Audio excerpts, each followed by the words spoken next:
Chinatown, you see that over 95% of all the business down there is owned, controlled, and dominated by the Chinese. You cross Canal and go over into Little Italy, where the Italians are the majority population. Over 90% of the business life is controlled by the Italians.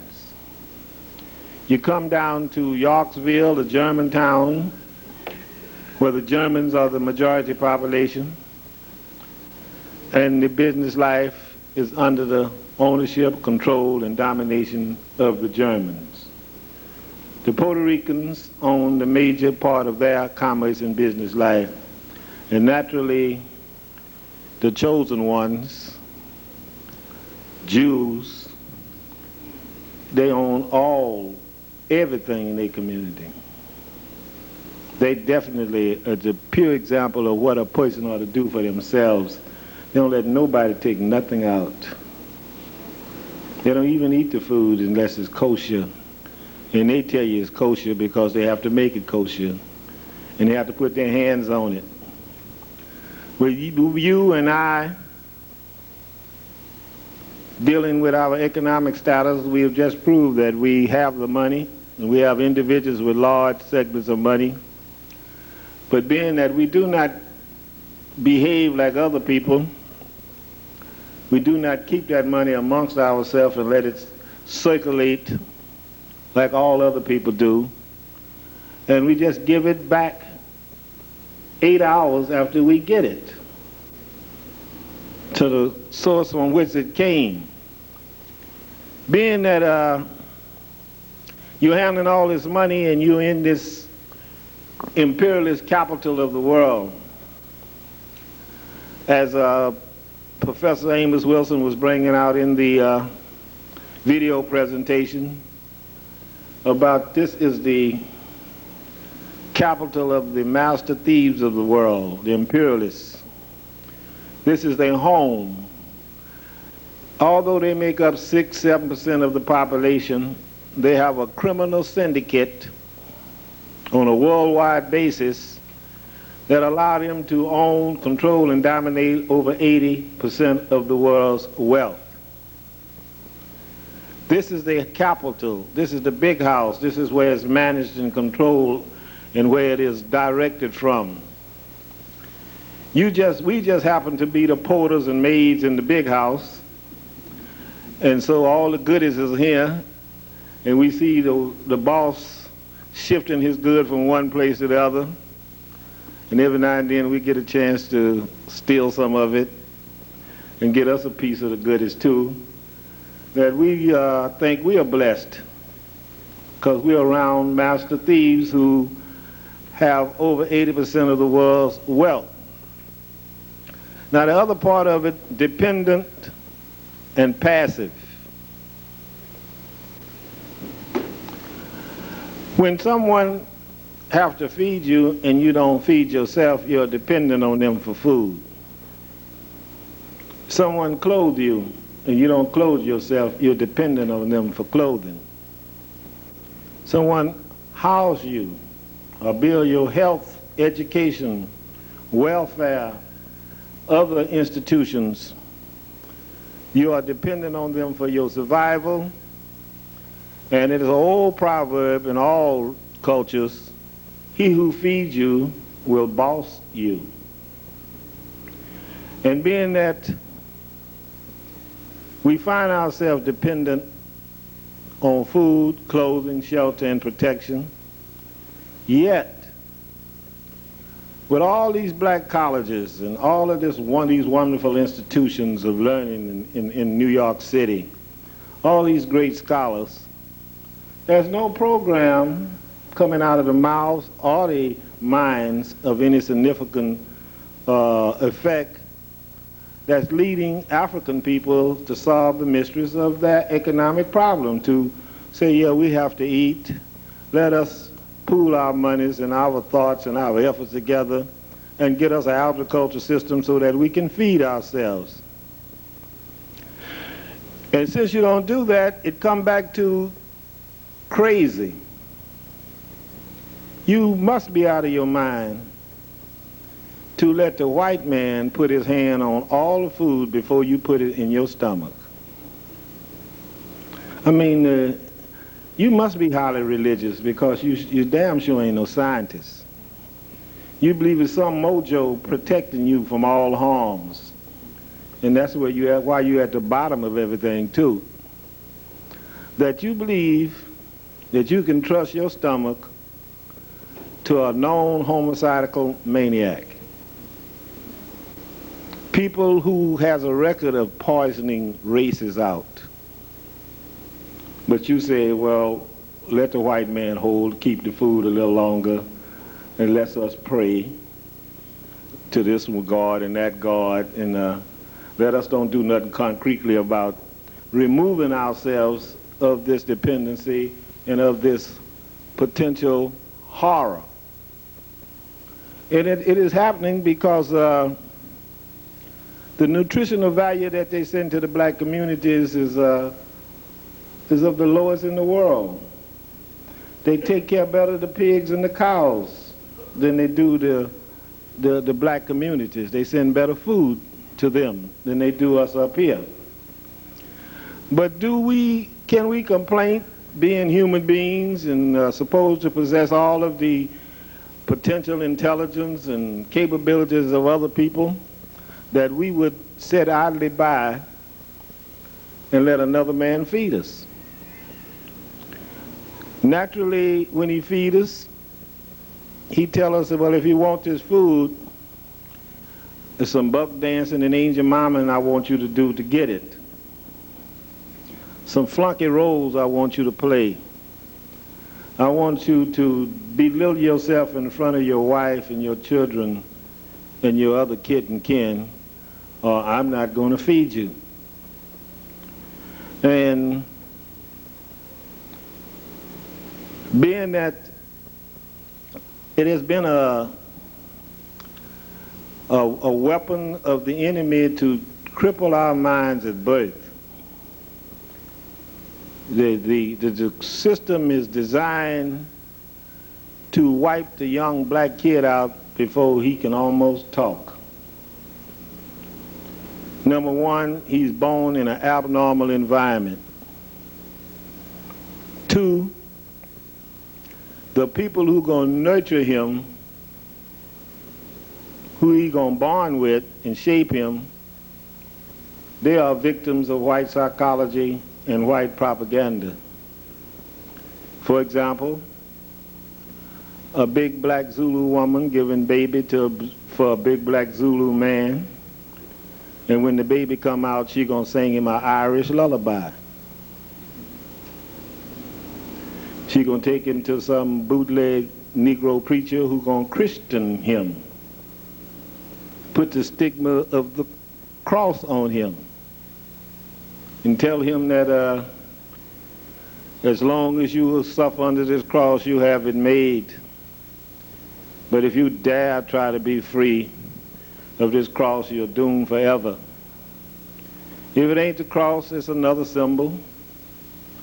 Because why? The African was blessed with the strongest physique among all human beings to make him adaptable to live everywhere, and with a most creative mind among all human beings to allow him to invent and create his way out of any condition that he finds himself in. Those of us who are acquainted with history, and we didn't come to talk about history as per se, but we who know ourselves know that we were here for millions of years before any other race of people evolved, that we mastered the art of survival. We mastered agricultural and textile building and shelter building. We created the arts and the sciences long, many myriads of years before there was another race of people. So we know who we are and what we are capable of doing. But we do also know that there was an Arab and a European slave trade. And that Arab and European slave trade and colonialism over the African people in the African continent separated the African from reality, from sanity, and put upon him a slave and a colonialist mentality that convinced him that the world belongs to the white man, that intelligence germinated from white people, that beauty was beholden in the white woman, and white woman only. Right and wrong could only come out of the minds of white people. Now that was installed through terror, through education, through mixed breeding, and a conglomerate of horrible and evil schemes that were perpetuated on us by our white brethren. Now the effects of that is still in existence, and that is where the problem comes. The slave thoughts is still in the minds of the African community, transmitted from the slave mama to the slave baby, and the slave preacher and the slave school teacher, living in a slave environment where they are dependent and passive, making it almost impossible for any clarity to be in their thinking. It is designed to produce frustration and confusion so that you cannot get a good thought out of your head. And it says, so you think, so you act. If you act wrong, if you think wrong, you're going to act wrong. If you think you're a Negro, then you're not going to be an African. If you think you're a Caribbean or West Indian, you're not going to be an African. If you think you're a British or Dutch or German or some other alien subject, you're not going to be an African. You're going to be some kind of mental hybrid. Your body and your physiognomy is African, but your mentality and your mental concept is non-African, a freak of nature by any standard of measure. And so consequently, by being led into that type of state by the people who are benefiting by having us in this state, because what happened?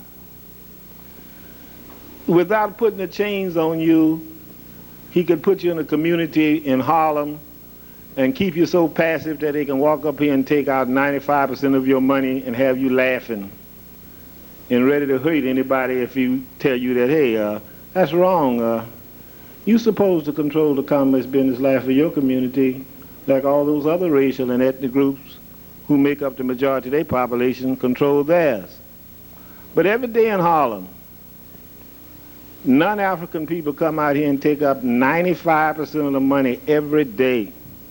Nobody throw a brick. Nobody even sign a protest. Happy to be robbed by the white massa. The continent of Africa, the richest piece of real estate in the world, your native, natural, normal, moral, legal home. Everybody says that is yours except you and the white man. The white man tell you that because he is stealing the goodies that make him have a high standard of living and got you confused and frustrated that here you are the legal heirs of all that wealth and you are the poorest people in the world. Got you chasing all kind of phantoms. If you have an economic problem, it must be approached with an economic antidote. If you have a psychological problem, it must be approached with a psychological antidote. Your economic problem is meeting your material needs. What would happen if you were intelligent enough to make that your priority? Poverty would leave you immediately.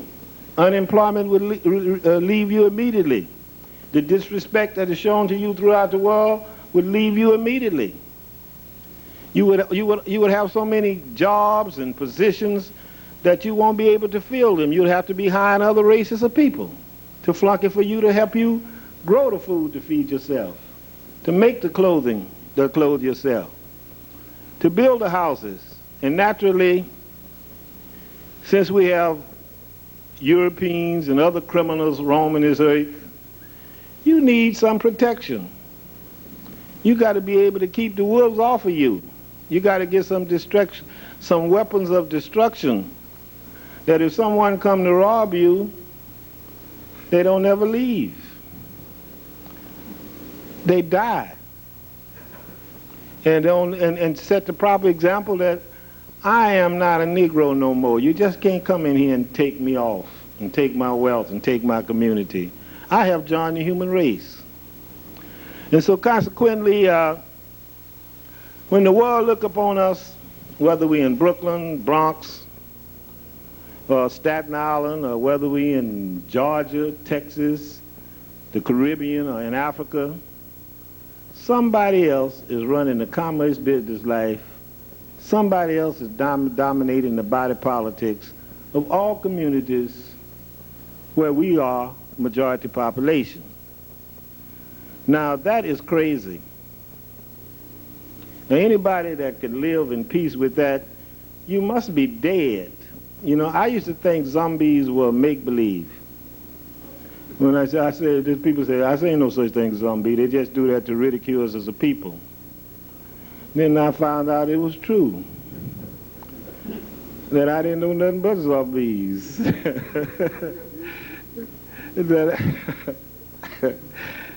And it remind me, I went to Dr. Jeffrey's class, and Dr. Jeffrey was breaking down the problems confronting the African people. And as he got through telling about how the psychological damage had been done to the African and the methods of the enemy in keeping it that way, one young man jumped up and said, if I believe what you said, I would believe that all of us is out of our mind. Dr. Jeffrey said, I've been trying to tell you that ever since I opened my mouth this day. You are out of your mind, and so is the rest of us. When we can't see that we are human beings and we should be in charge of ourselves. When we would trust the animal that's in charge of our food to feed us, we got to be crazy. You got to be crazy. You ask, where's that Mohawken and the rest of them native people that hung around here, went to the Thanksgiving dinner and did never leave? You know, where's them? Where is it? Now, this is not, the whole place is the place, United States of America, which makes it impossible for us to solve our problems because the European in his white psychology and white propaganda has convinced the African people that this is their home. This is a criminally possessed place. A bunch of white criminals came from Europe and disrespected the territorial integrity of the native people here and took these people's land and named this land after one of their white criminal kinspeople. There was no such thing 400 or 500 years ago as no land called United States of America or America. America is a cracker. And it's named after him after they stole the people's land. Now, being the know-for-good and lazy bum that the white race is, he went to Africa and kidnapped and shanghaied and brought us here so we would build the land. And got a lot of nerve to tell the people, don't fool with them black Americans, they lazy. Lazy? What you mean lazy? All the damn work we done around here, and you're talking about we don't want to work. Why should we work anymore? We haven't got paid for the work we done. The hell we want to work some more for? You know? Let him empty his own slop buckets and do his own buck dancing and doing it. He's the one lazy. Oh, I like to hire him. I like for him to give me 400 years of back labor, and let's call it even. We can start it off now. You know, I might make it retroactive for a couple of weeks for him. You know, and we'll see who's lazy. He don't want to work for me. He ain't lazy, but I don't want to work for him. I'm lazy. and I didn't gave him 400 years and didn't get paid for it as it is, not only as I would be lazy, I'd be crazy, really be crazy to keep on being a servitude and a flunky of this diabolical criminal. And that's what's wrong with us. We are trying to claim some legitimacy in a criminal setup that's not ours. It wasn't stole for us. It wasn't originally ours. It's not ours now. Oh, we do have some powerful flunky roles in it, but this is not our land.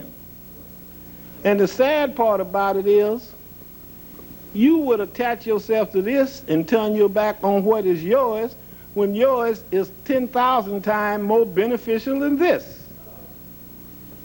And I know that hurt you. I'm trying to get you to leave the master's house and go back to your wealth and your self-respect and your dignity. The African continent is where the African is going to solve his problem. The future of the African in a dignified, respectable way will germinate from the African continent. About you staying here, I don't believe he want to kill you. Why should he want to kill you? You the sweetest thing ever happened to the white race. You love the white race better than the white race love itself. There's a lot of things that the white race won't do to preserve itself that Bowles will jump up and say, boss, I'll do it for you and show you how to keep white people over us forever. You want me to kill my mama and a couple of my relatives to prove it to you? They're dead. And that's not no joke. That's a reality. The psychological conquest of the African, it's a temporary thing if we make it temporary. It's only permanent because we volunteer to let the European continue to control our minds, to let anybody control our minds. As I started off, we are the original people. We made it millions of years before we met anybody, which is proof evidence we know how to make it. All of the empires, all of the languages and the arts and sciences, the religions, they are creations out of our mentality. We have nothing to be ashamed of, not even the slave era, to prove that we could go through that. As a matter of fact, everybody all over the world look upon us as marvels. They say those black people in America they're some wonderful people. They must be magicians, because if they can stay side by side with that white homicidal maniac and live, they got to know something. And then again, not only we staying side by side, particularly in these ghettos, it ain't the best living in the world, but Whitey got a bill on his hand.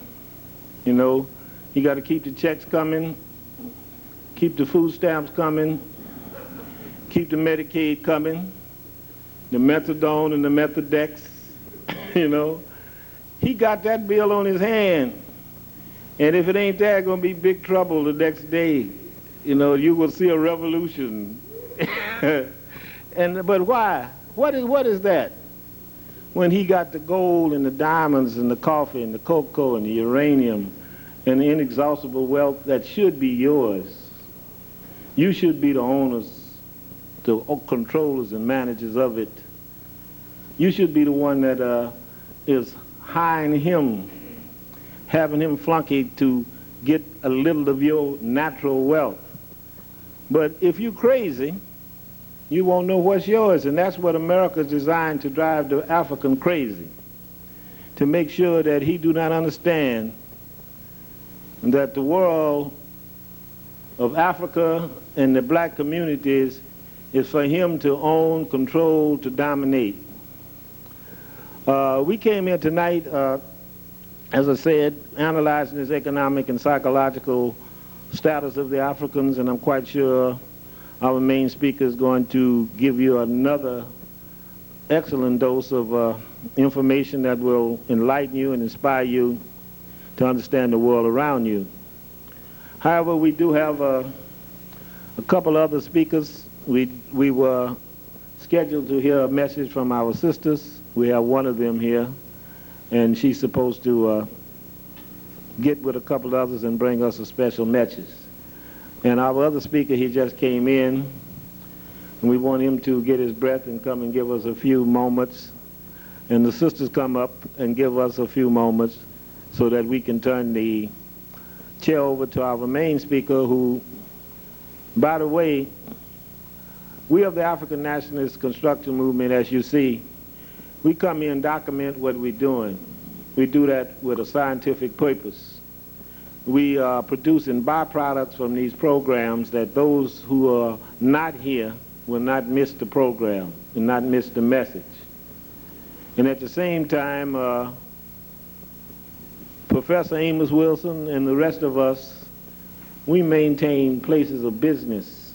We maintain programs. We have machinery and tools, and those things cost money.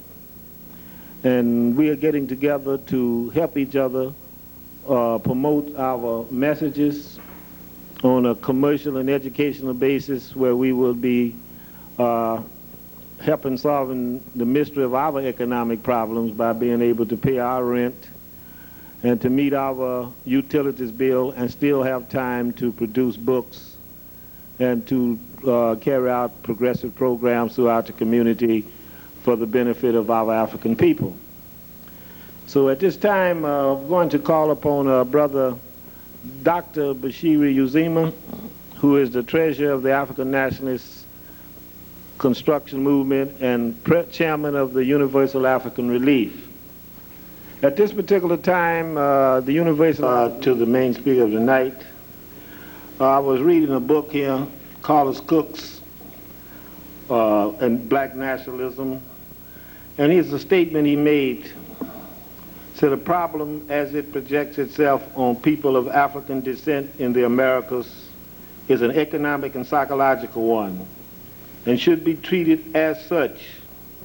History and civilization have revealed the crux of mankind's problems and troubles, and can be summed up by the respective groups' ability or inability to solve the mystery of their economic problems. History has shown that once a people focus their attention on their economic plight and organize it, all else normally takes care of itself. With the establishment of a sovereign economy by the group brings self-reliance, racial clannishness, mass cooperation, and a common cause psychosis, which invariably leads to the erection of racial standards and the formulation of a distinct and exclusive sense of values. This evolves into an original racial cultural pattern and reaches its climax in a deafening mass clamor for nationhood. And closing on that point, it is in nationhood, which is the highest, most intelligent, the safest form of organization that man has evolved in today. A nation is the one that looks out for all of its citizens. No wonderful example is in Libya today. Now, they claim that 2 Libyans blew up a plane in Scotland. And America and England said that they have evidence that those 2 citizens did that.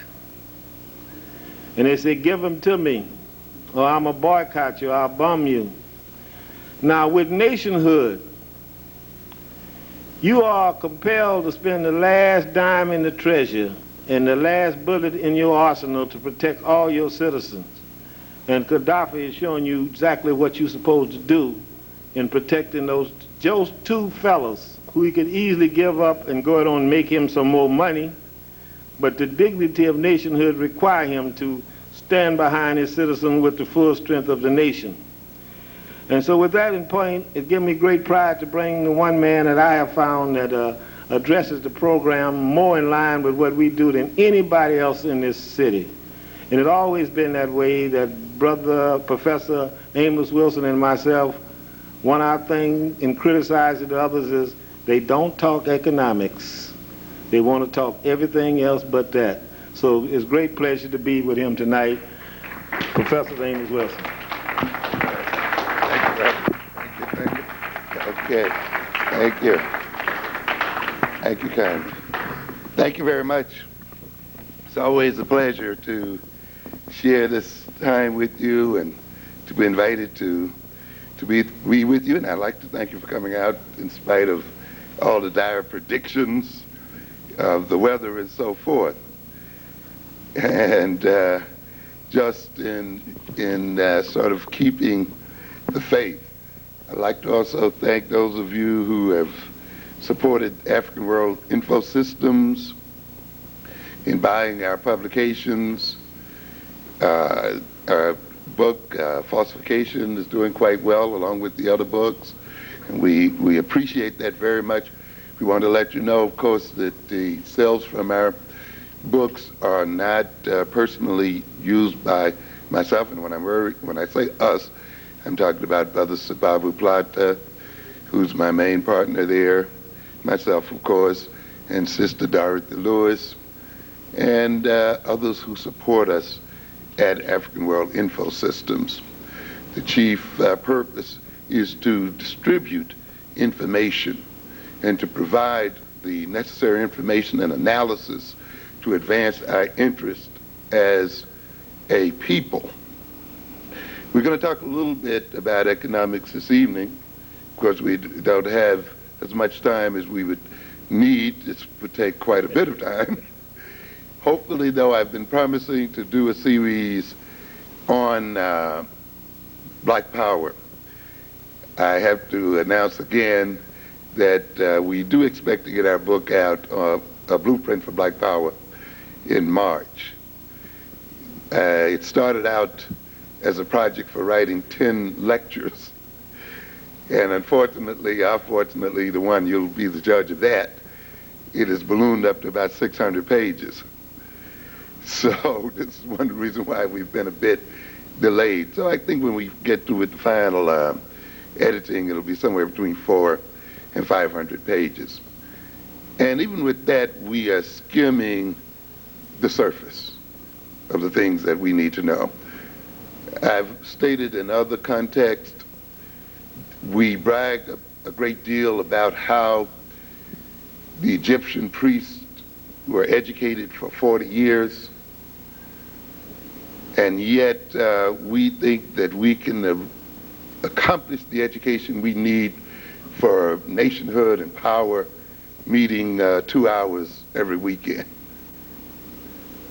In a nation that is on top today, that has respect today, is a nation that takes great time in educating its leaders and in educating its important citizens.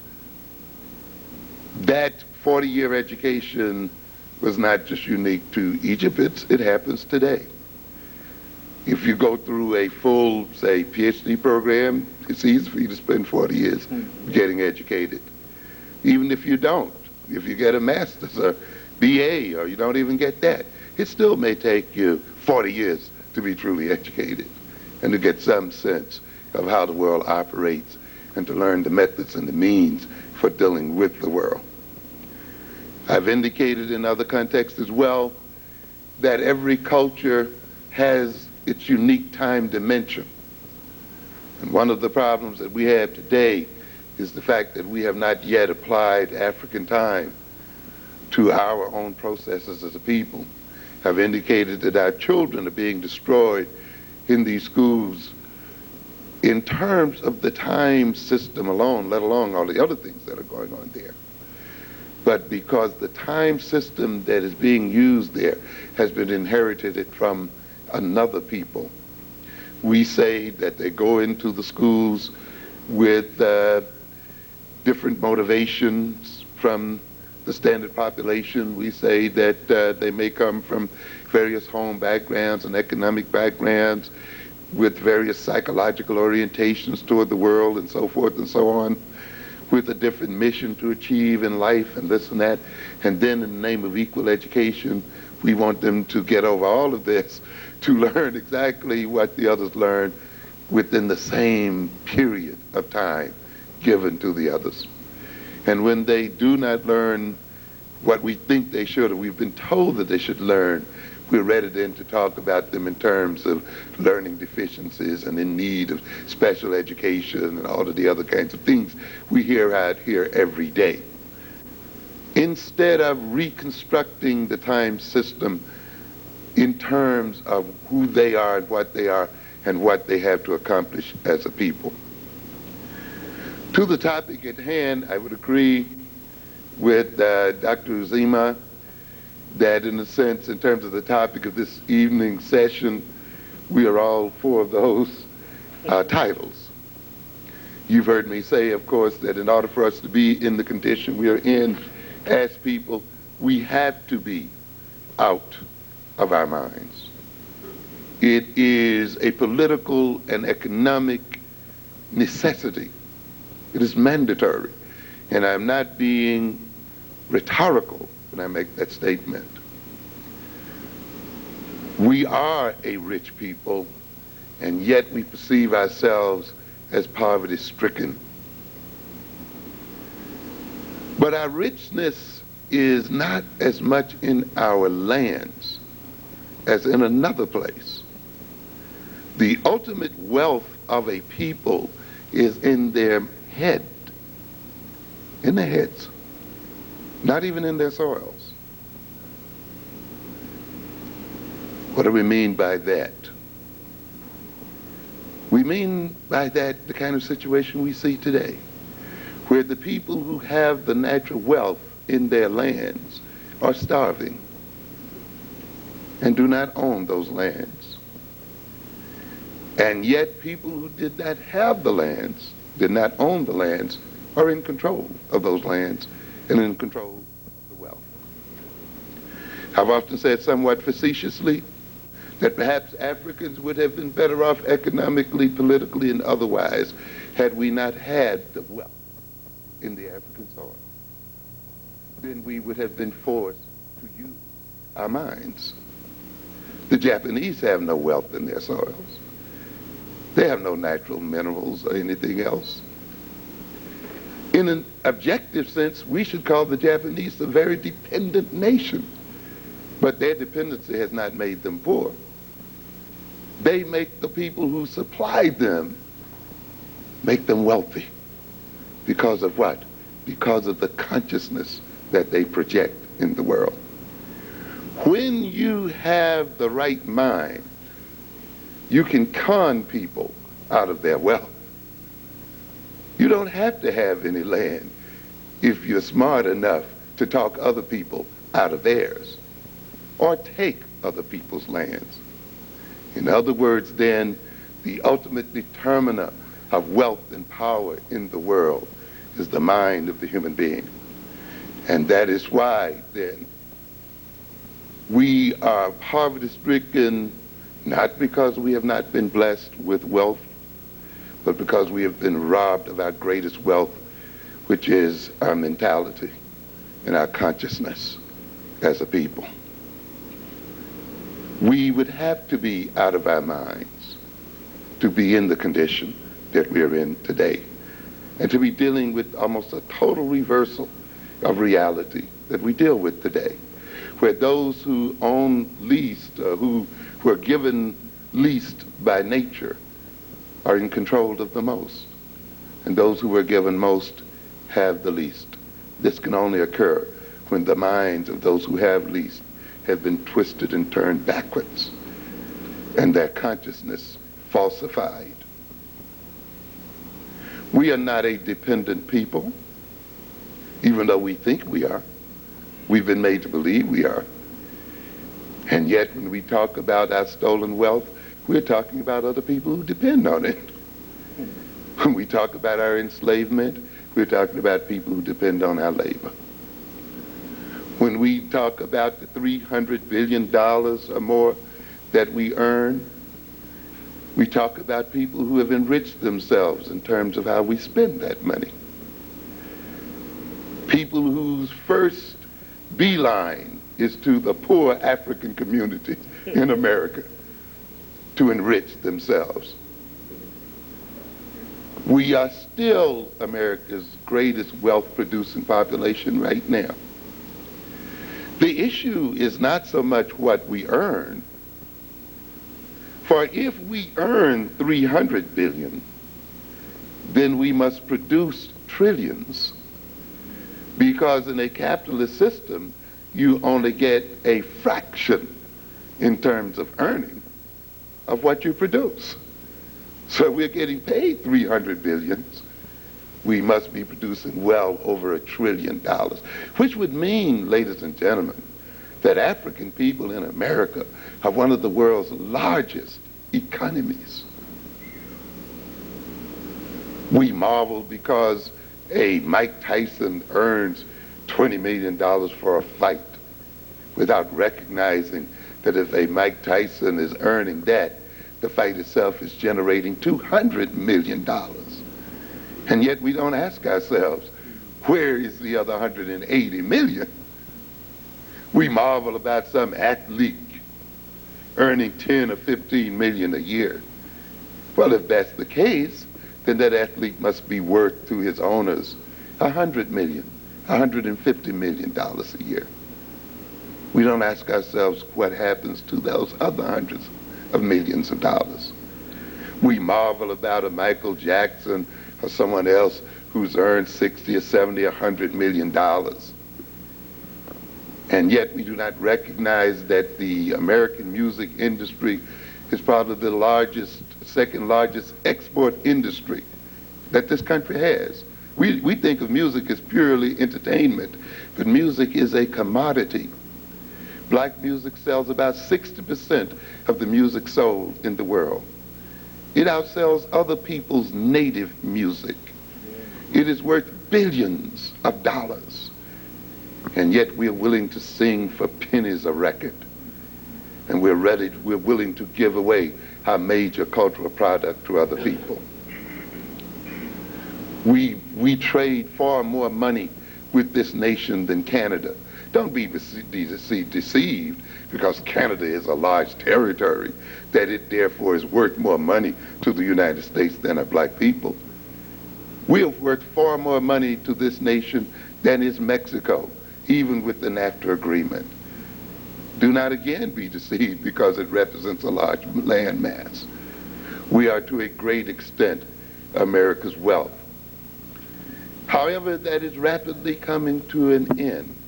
And if we do not transform ourselves within the next 5 to 10 years, we will go into almost irreversible decline and perhaps genocidal demise. We do not have much time, ladies and gentlemen.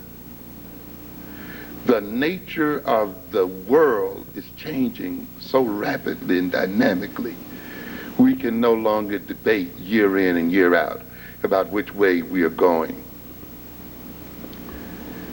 We must now not only think locally, but we have to think globally. Because the very nature of our local circumstances are being transformed by international circumstances. When you look out of this building and you walk out of these streets and you see Asians, you see Koreans, Arabs, others, this is the result of global changes in the world. People who are running away from the dislocations in their own economies coming here to America.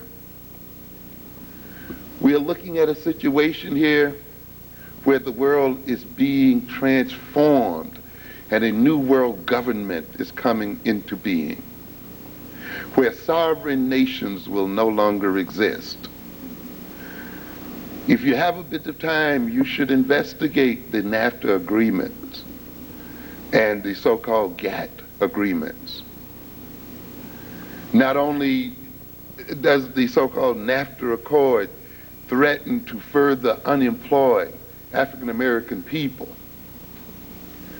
but the NAFTA accords are a major step to where this nation, along with other nations, will cease to operate as sovereign nations within themselves,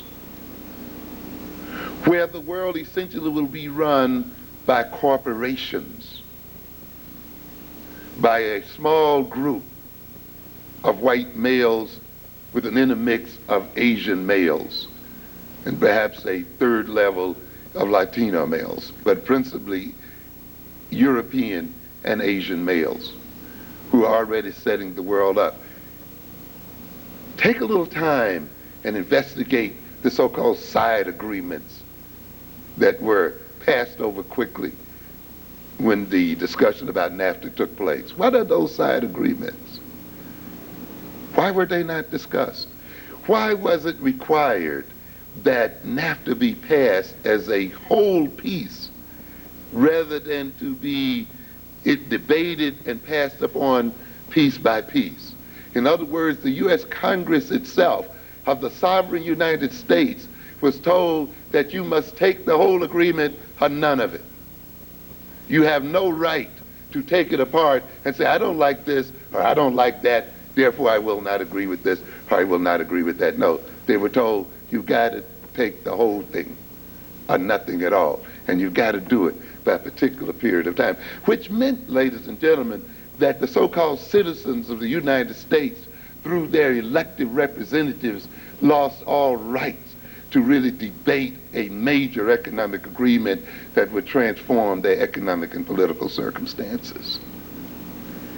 It meant then that the United States courts and other United States tribunals and bodies could not pass upon legislation that would transform the economic atmosphere and transform the whole geography of the nation.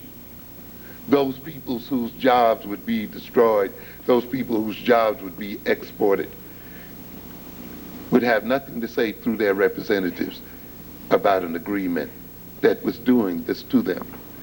Some of the side agreements indicate that the rules about trade and differences concerning trade would not be arbitrated in the courts of the United States, would not be arbitrated in the Supreme Court, or would not be arbitrated in the legislatures of the United States, would be arbitrated by an international tribunal in secret session. And the ruling of these tribunals would supersede the ruling of the nations themselves. So consequently then, the so-called governmental agencies that you think you're voting for and that you think are representing your interests will not be able to rule in your favor in terms of the ruling and the arbitrations of these tribunals. So what do we have going on here? A structuring of the world by corporate elites. Because in whose interest is the GATT agreement operating? Who will be doing the trading? You, me, or the corporations? So whose agreements and who is agreeing? We are dealing with Mexico, which is run by about 17 families. An oligarchy, not a democracy. An oligarchy that was embarrassed here last week by that area that is soon going to be taken over by a small group of people. That area whose lands will be ripped out from under the natives so that they may enter into a trade with the elites in America. If you had a chance, did you check out the GATT agreements? Another interesting thing there too. And really check out the struggle that went on between France and the United States that people thought were trivial. Where the United States was literally telling France, look, our movies sell well in France. Our movies sell better than the French movies do. Why not give up your industry? Forget about French culture. Buy American culture. We deliver it to you for a cheaper price. Why not give your consumers what they want? And the French said no. But they're telling the French, you have no right to subsidize your cultural industries or to subsidize your actors and actresses and so forth. The only right you have to do is to swing your doors open and let your nation be flooded by American products. But even more ominous was the struggle between the French and the Americans over farming. The French who are subsidizing their farmers, maintaining their farmers. The United States tell them, you have no right to subsidize your farmers. You must create an open and free market. And if the farm products of the United States are much cheaper than the farm products produced by French farmers, then too bad. If it means ultimately that France would have no farmers, so what? It's better for the world. You should buy U.S. food. What kind of nation, even if it has to pay more for its food, would decide to give up a very basic industry like farming and place its very livelihood and place its provisioning in terms of food in the hands of the international market? Only a Negro nation would do that. And the French told them, we're not going to do it. The same struggle went on with the Japanese. The United States saying what? Throw your farmers out of business. We have cheaper rice. And the Japanese are saying, but we value our farmers and we value their being employed. What difference does it make? We are talking about a free trade system here. And if people are thrown out of business, so be it. And so these are the things that are occurring behind so-called GATT agreements, behind NAFTA agreements, and other agreements. And it is time, African ladies and gentlemen, that you begin to study these issues simply because they are talks between white men and so forth and Asian men, and simply because the terms may not be readily familiar does not mean that they have nothing to do with you. They have everything to do with you. You must recognize that with these so-called agreements, Africa and African people are being isolated out of the world markets. For instance, in this GATT agreement, the people who run the textile industries in South Carolina and in North Carolina, the industries where some of your relatives, I'm sure, may be employed, an industry that employs a large number of African Americans. These people who ran those industries had to struggle with the American negotiators to protect those textile mills for another 10 years. But after 10 years, the agreement is that the textiles from China and other parts of the world will be permitted a free-flowing market in America, and therefore the American textile industry will probably disappear to be around no longer. And that means the African Americans and other people who are employed in those industries will be unemployed. In fact, many of the industries that will be wiped out by so-called free trade are the very industries where the bulk of African Americans are employed today and at this moment. So these are not abstract talks between white men and Asian men and other men. These are talks that have direct effects on our lives as a people. And we should know what they are. It is a shame anyway that we let people who are less than 5% of the globe determine the economic destiny of the globe. That a bunch of men who call themselves men, black men who call themselves men, but who are at heart total cowards, would let another bunch of white boys determine their economic destiny. Have meetings among themselves and determine how we shall live. What group of real men have their highest aspirations as that involving being employed by the men of another ethnic group? It is an amazing situation that black men have seen themselves as the permanent second bananas of white men who are getting angry. You hear a book out here now talked about the anger of the successful Negroes. You know, you should be angry. You should be angry with yourself. You are angry because the white boys are not letting you in. What a shame. Why aren't you creating your own industries? But let's look again at the NAFTA. Where were the Afro-Caribbean nations in that agreement? Where was where were the African nations during that agreement? Let's look at the GATT agreements. Where does Africa fit in those agreements? What you have going on here, ladies and gentlemen, is almost a total isolation of African people across the whole diaspora. You have a NAFTA agreement, which is essentially a club between Mexico, the United States, and Canada. And the members of this club are giving each other special privileges. Privileges that will be denied other people who are not members of the club. They will get special discounts, access to special markets, special protections, special financing, and other kinds of things because they are a member of the NAFTA club. And yet we see no African nations and no people who are part of that. You talk about trading with Africa, you talk about trading with the Caribbean nations.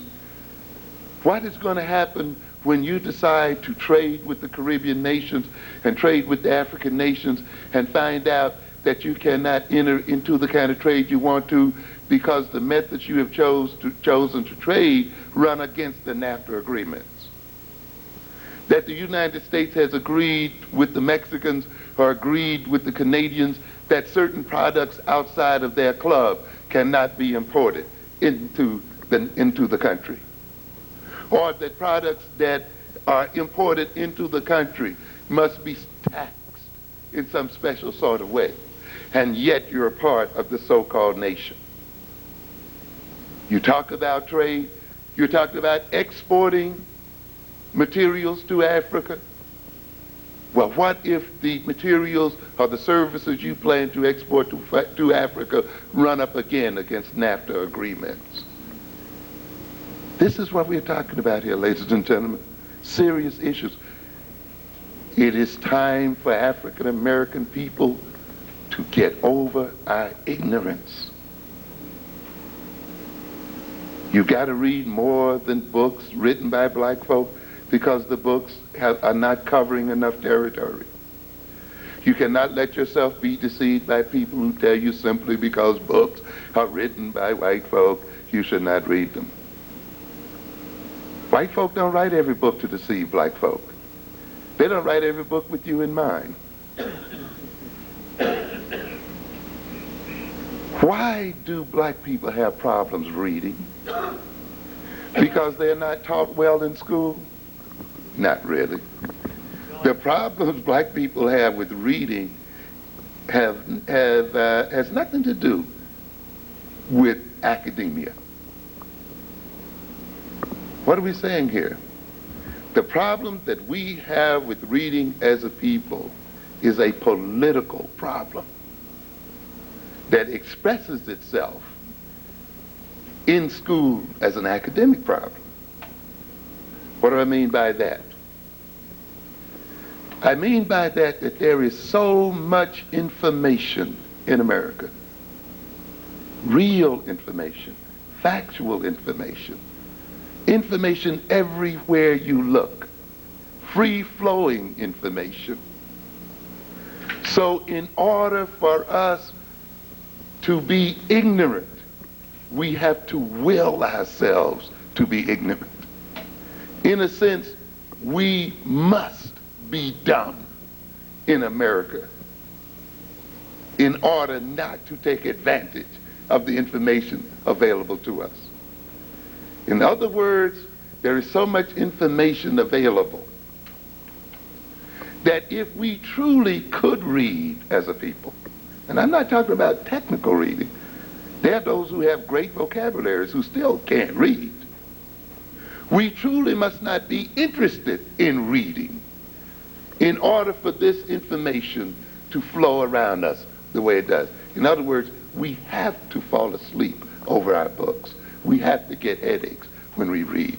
We have to lack interest in reading. We have to, if we are men, see reading as a feminine activity, as something that we are not supposed to do, as something that's exclusively the right of white boys. In other words, these kinds of attitudes must be psychologically and politically induced in the black mind so that whites can enjoy freedom of speech and lay out every means, line by line and chapter by chapter, of how they rule African people and maintain us in subordination. This is what it's about, and it's here, and it's available for us. And yet we are not availing ourselves to the information. We are entering into an age now where the wars are not the wars so much which involve military might, but what we call econo-wars. Wars of economy, where nations will be defeated and destroyed as effectively by their economic positions and struggles as they used to be defeated in terms of military struggles. Ronald Reagan and the white conservatives made up their minds years ago that they would destroy Russia, not in terms of dropping bombs on Russia, but that they would spin Russia into the ground. And what they would do would keep escalating the cost of weapons and keep escalating military budgets. And as the Russians sought to keep up with them in military spending, ultimately Russia would collapse economically. And that is exactly what happened, and the Russian Empire fell apart. And today Clinton is in Russia getting ready to feed on that nation like vultures. And the Eastern Europeans who were a part of the so-called Warsaw Pact now want to join NATO. Why? Because of the wars of economics. And these nations are now teaming up to make war against African nations and African people. We can talk then about the regional agreement between Asian nations, and African nations are not a part of those agreements. We can talk about the regional agreements in Latin America. They are now setting up Chile, and they're now setting up Argentina to be the next members of the NAFTA Accords. In other words, ultimately the United States will wrap in the whole of Central and South America into the NAFTA club, along with Canada. Where are the Caribbean Africans in this situation? In other words, then, we see Europe creating a community of nations. And we see ultimately Europe uniting with Eastern Europe and the other parts of Europe. We will ultimately see Islamic nations creating economic blocks. And where then are the African blocks, and where is the Pan-African economic system? We got Negroes over here singing "We Shall Overcome" and talking about they're a part of some multicultural society, and talking about diversity in the workplace. Getting over ethnicity when the whole world is combining in terms of ethnicity. But this is the game. This is the game we've fallen for century after century. People talking one thing and doing another. And now we see that the African Americans are being isolated in this very nation. We are now more segregated in this nation than we were in the 1920s. You read here recently that the level of segregation of black children, and I'm not saying this is a bad thing, is now at its, in schools, is now back at its 1960s levels.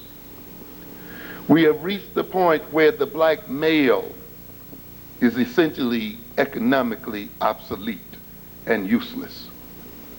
And this is at the bottom of this war that's getting ready to develop on the black male.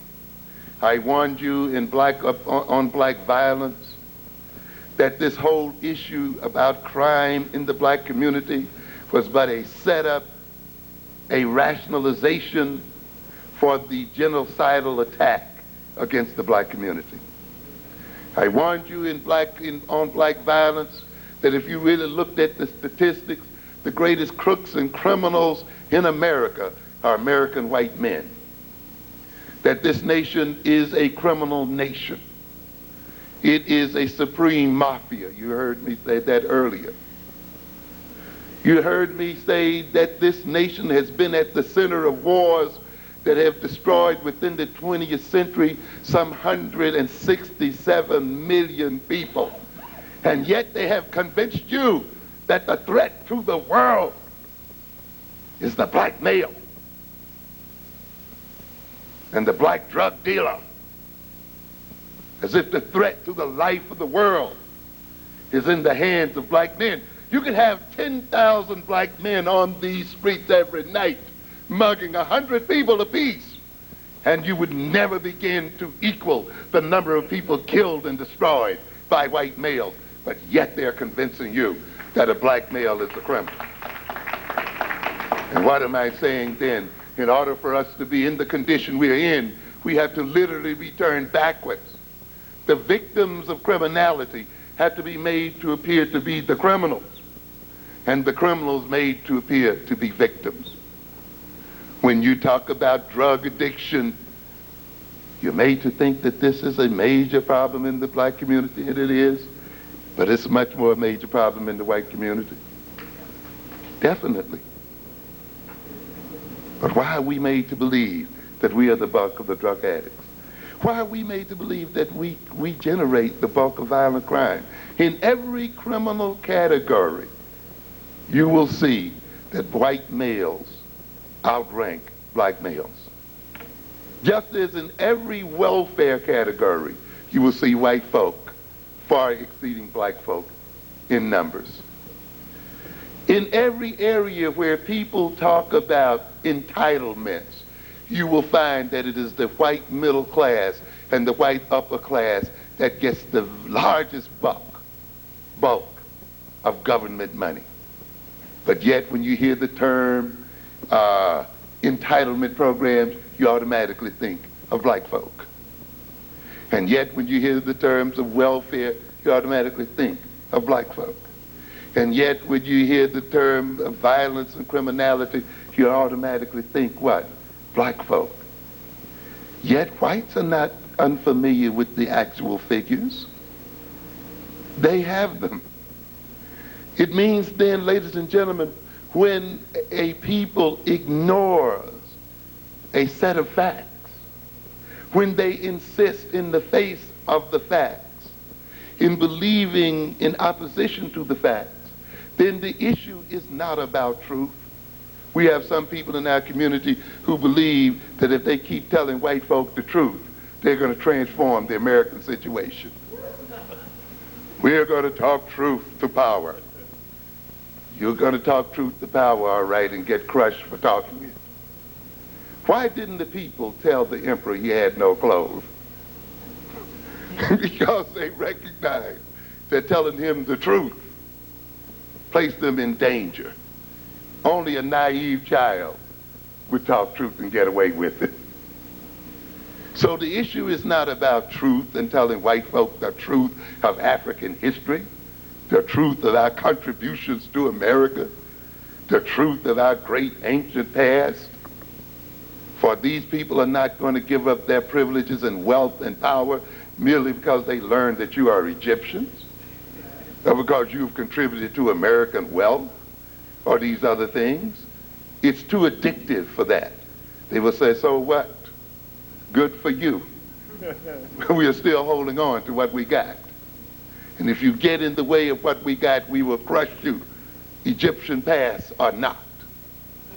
So the idea then that you're going to have a truth crusade that will rescue you from the subordination to white power is an illusion, and one you should rapidly get over. We're dealing here then, as I mentioned, with the uselessness of the African male and the fact that this system no longer has a place for the African male except for prison.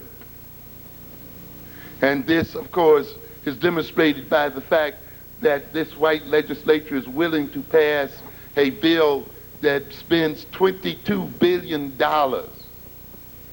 to build 10 additional federal prisons and to contribute to the building of prisons in states. It is willing to add 47 to 52 new laws that require the death penalty. It adds on to its many statutes a requirement that states treat 13-year-old black males and 13-year-olds as adults, and that they lay on them mandatory sentences so that they can spend lifetimes in prisons. They have lowered the treatment, the age of treatment, so that in a sense they can literally pick up young men out on the street in their, not hardly even into their teens, and lock them in the jails for the rest of their lives. So the issue here then is not an issue of whether black boys need to be trained into jobs and so forth. The issue is that the American economy is being transformed in such a way that there are few, if any, jobs for black men. It means, ladies and gentlemen, that the African American community must become a creator of jobs for its own people. Sidney Wilhelm said in the book, a seminal book which you cannot find, but an excellent book, Who Needs the Negro, written back in 1967, a classic book. The Negro becomes a victim of neglect as he becomes useless to an emerging economy of automation. With the onset of automation, the Negro moves out of his historical state of oppression into one of uselessness. We don't have time to talk about that phrase, you see. But America will become less overtly racist to the point where we become less useful to it. In other words, we're not going to block you from having freedom to do things, but the deal is you won't have money to do it. And so, you know, we're going to create fair everything, except the situation is you won't be in a position to take advantage of it.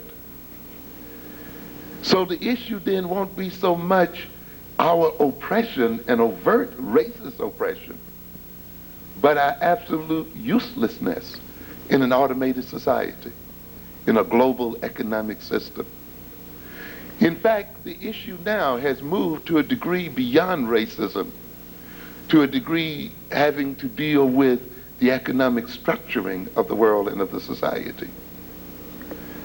He goes on to say, increasingly, he is not so much economically exploited as he is irrelevant. The tremendous historical change is taking place in these terms. He is not needed. He is not so much oppressed as unwanted. Not so much unwanted as unnecessary. Not so much abused as ignored. The dominant whites no longer need to exploit the black minority. As automation proceeds, it will be easier for the former to disregard the latter. In short, white America, by a more perfect application of mechanization and a vigorous reliance upon automation, disposes of the Negro. Consequently, the Negro transforms from an exploited labor force into an outcast. The Negro's anguish does not rise only out of brutalities of past oppression. The anxiety stems more than ever before out of being discarded as a waste product of technological production. This is the world that we are facing. And therefore, being caught up in terms of racism is an obsolete fight. It is time now to deal with the economic and social realities of the world.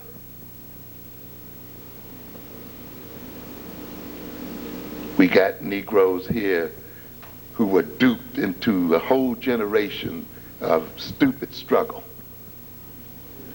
We have Jesse Jackson out here claiming to be speaking in terms of violence. We got an old leadership group of people here who are principally responsible for the violence that is occurring in the black community, pretending to be dealing with it. For it was their decisions made in the 40s, the 50s, and the 60s, and the 70s that created the kind of community that our youngsters must contend with today. Our youth did not make these neighborhoods. Our youth are not making the world that they live in, and yet we spend a great deal of time analyzing them and their music without analyzing ourselves as adults and looking at the decisions we made in the 60s and 70s that place our youth in the kind of situation they face today. And we cannot say that we were not warned.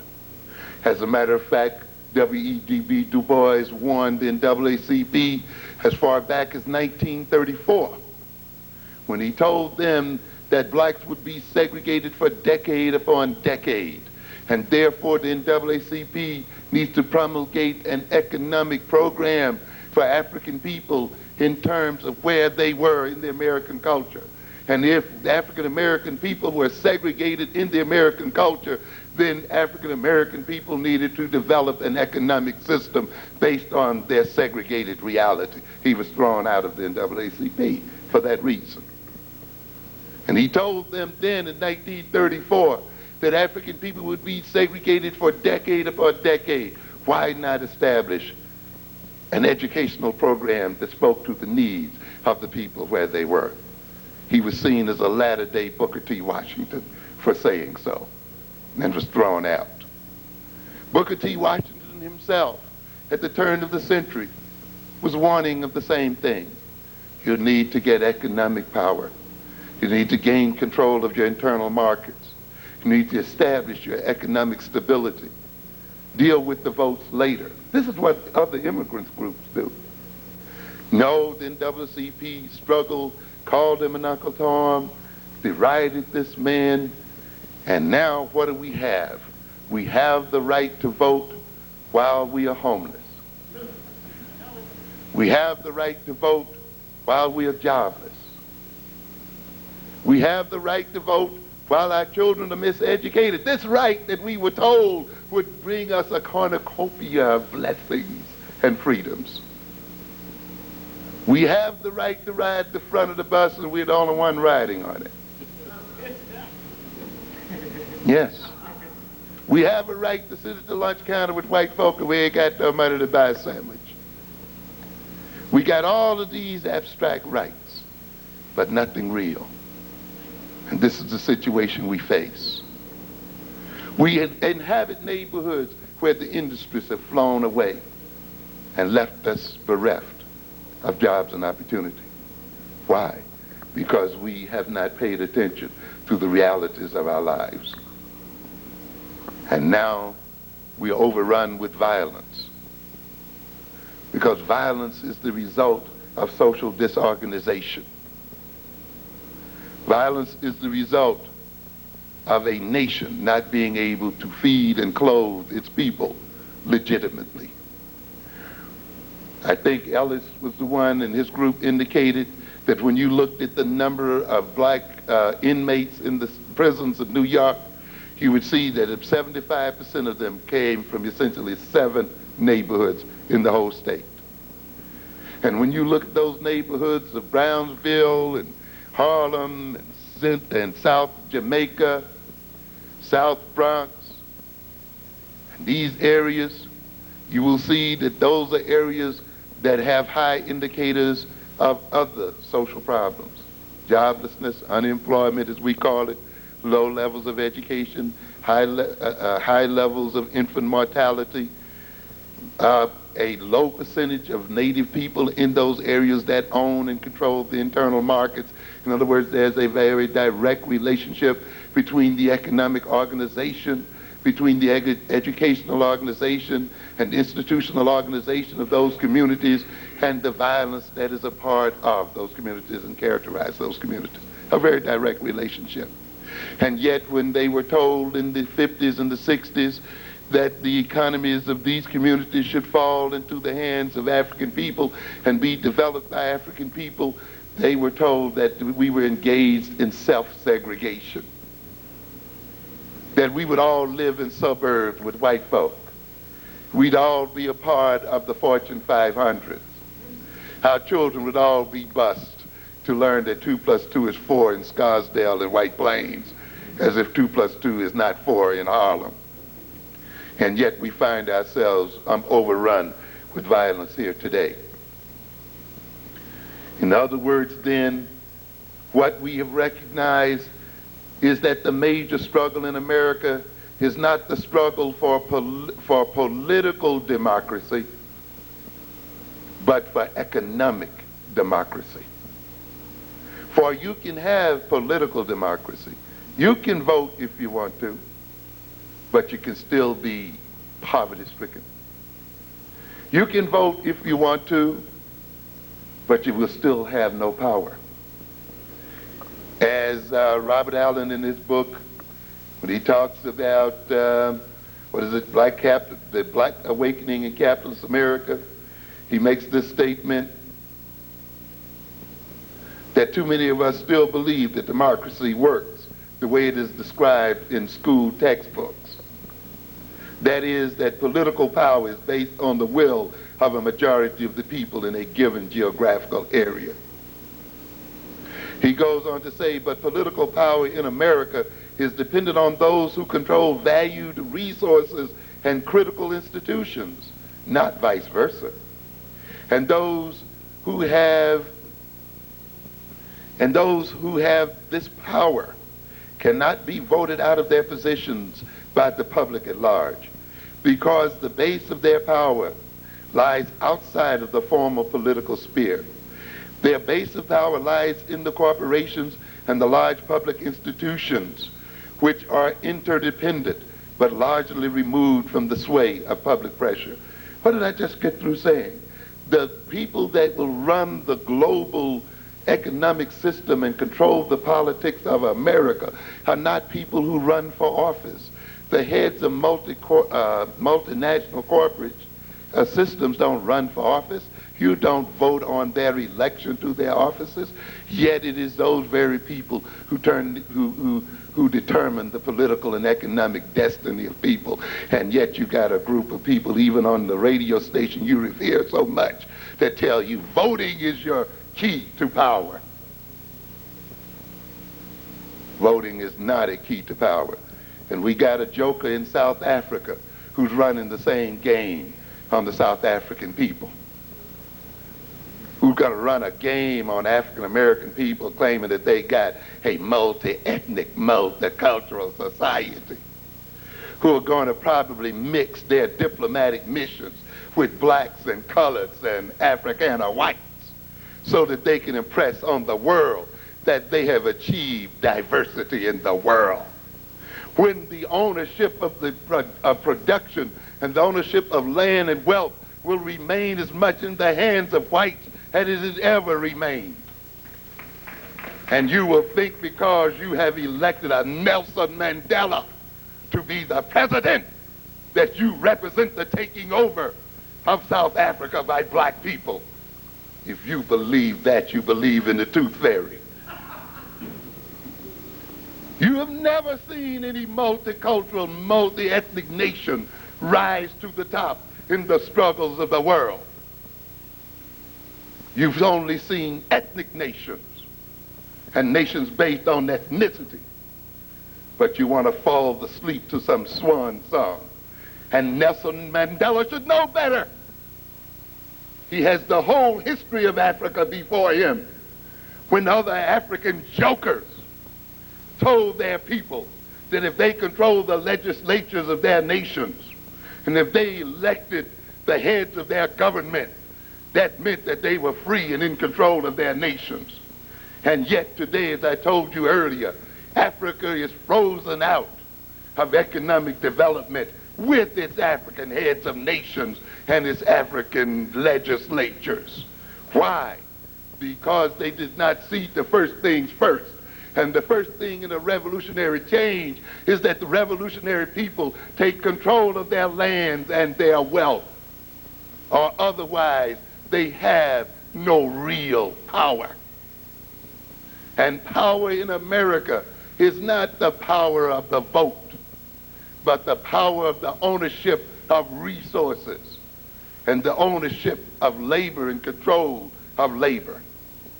For when you own these things, you can buy the votes and you can buy the elected officials voted into office by the people. You want a true example? If you read a few months ago, you would have seen your great Major Owens and your great Jenkins from New Jersey and some other black politicians of the Black Caucus being wined and dined in South Korea, having to meet the presidents of South Korea, meeting the president of the largest corporations over there, attending seminars on race harmony. What's going on here, ladies and gentlemen? These people whose trips were sponsored by a Korean pastor who pastors a black congregation in Nyack, New York. Sponsored by the Koreans in America. What do you think is going on? You think because you voted for these people, they are going to see about your interests when another people is whining and dining them and toasting them and contributing to their campaigns and so forth? If you do, you're out of your mind. But this is the way politics is played, not by voting. You're deceived by a bourgeois class that is wedded to the Democratic Party, that has got the few crumbs that it has from being attached to the Democratic Party. That's why it cannot create an independent black party. You got the owners of your radio stations and other stations preaching to you about voting day in and day out. Why? Because they gained their privileges, because they were voted into office by black people and used their being voted into office to parlay into the ownership of a bit of property. And therefore they want black people in America to believe that electing them to office represents the path of freedom for the masses of the people. And consequently then, they educate you about voting, but do not educate you about the reality of power in America. They make you think then that their power represents the power of the people. These lessons are too clear. But people who don't read, people who do not know the power of the word, will have all of this information right in front of them and perish. And we'll end it here soon. Yes, we're going to talk a little bit then about what's going on. In other words, the key struggle in America is the struggle for economic democracy. That means African people must come to own large and substantial portions of America.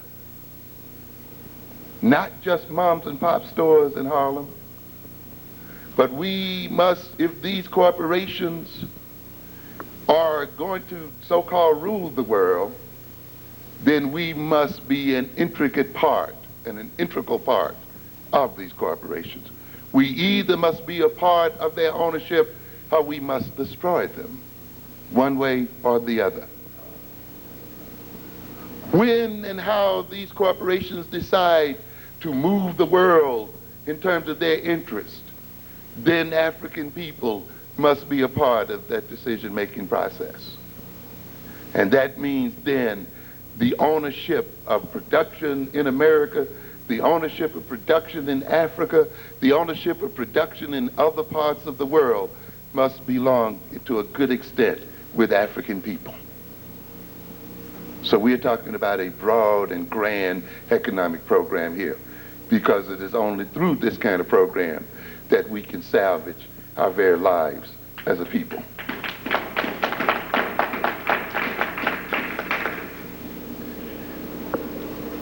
To do this, though, ladies and gentlemen, you have to think of yourself as a nation.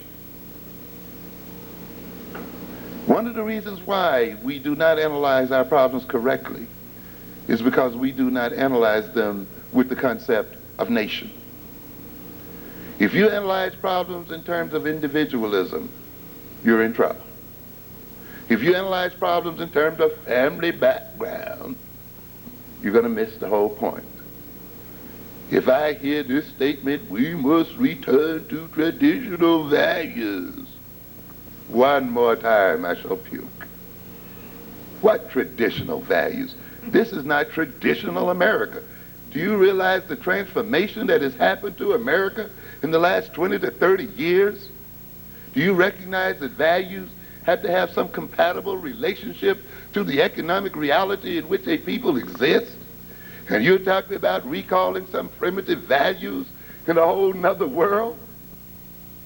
What do white people mean by traditional values anyway?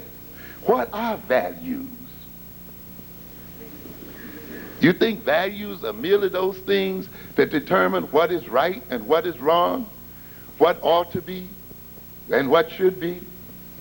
Recognize, ladies and gentlemen, that values are instruments of social control. That's the chief basis for values. That is, what values you honor are those values that determine how you behave. Where your values are, there is your money. Where your values are, there is your attention. Where your values are, there is oriented your behavior. And therefore, values are determiners of how people will behave, how they think, how they see the world and relate one to the other. They're not just right and wrong. They're not just about personal salvation. They're not just about getting into heaven or staying out of hell. Values, you should ask, values for whom?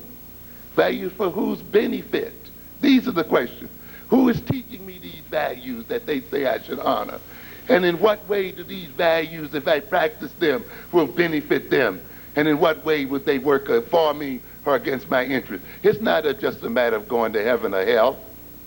There are black people who think then that they can separate moral behavior from economic behavior. When you choose to behave morally, you also make an economic choice. If you belong to a moral system that says you should wear all white all day and nothing else, the people who are into selling colored shirts are in trouble. That means that your very moral decision determines a market. But those people who sold the white uniforms are into it. In other words, then, when your moral system tells you to eat this and don't eat that, then those people who sell what you don't eat have problems. But those who sell you what you say you should eat are into the money.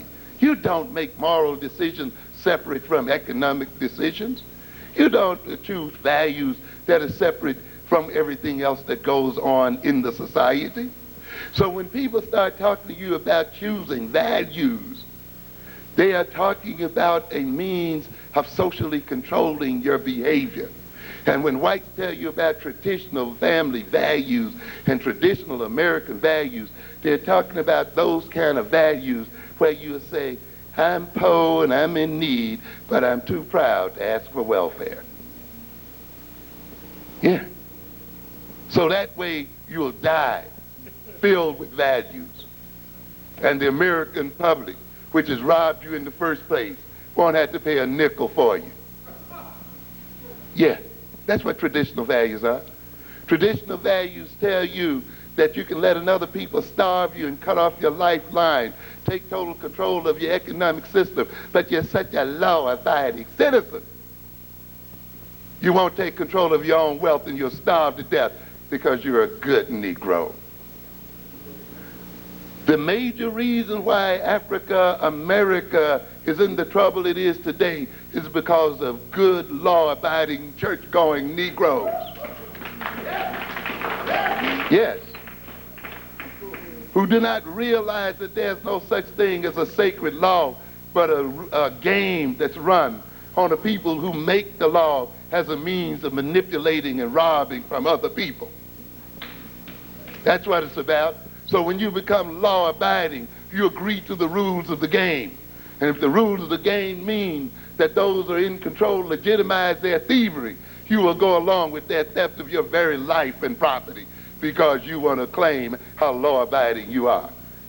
And someone has told you to render unto Caesar what is Caesar's when Caesar stole it from you in the first place. Someone told you not to see color and not to choose, and that to choose to take care of your own children and to spend money so that your own children can benefit first is reverse racism. So that you feel guilty when you spend with a black person and you feel inflated and morally pure when you give your money to other people. And you feel that you're doing God's will. And yet it goes against the very morality that you should know, that those who receive charity should be those who are in need of it most. And if you looked hard at your own situation, you would recognize that black children and black people are in need of your wealth more than any other people. But somebody's got you thinking that to give your wealth to people who are already rich, to not pay any attention to how you spend your money, is an example of Christian charity and morality. And therefore, following this moral structure, you have created neighborhoods overrun with the kind of problems that we talk about here today. Negroes who talk about that they're individuals and that they're doing their own things. Isn't that interesting?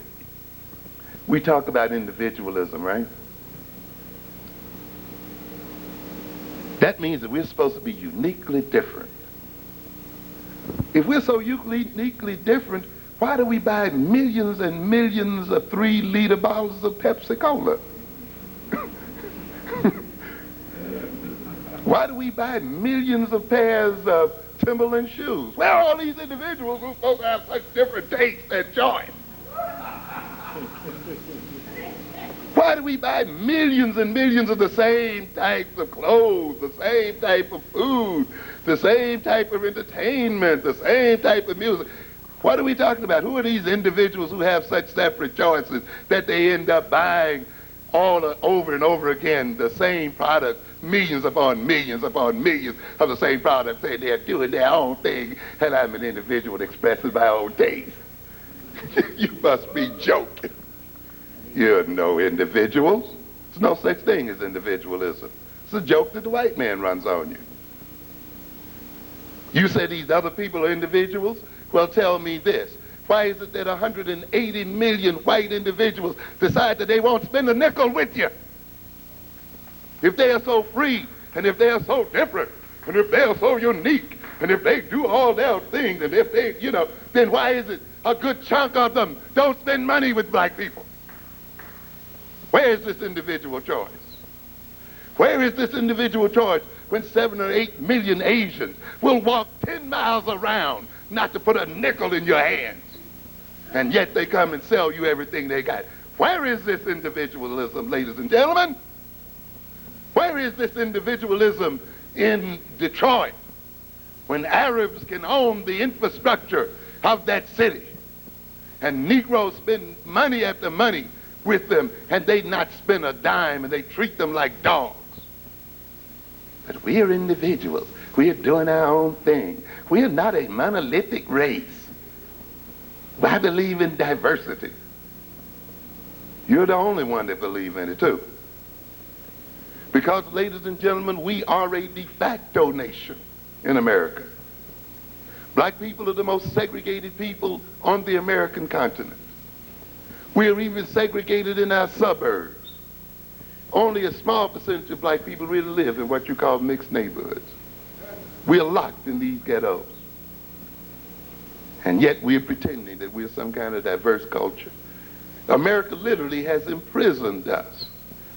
And yet, unlike W.E.B. Du Bois or Booker T. Washington, we still hesitate to drop our buckets where we are and to operate as a nation.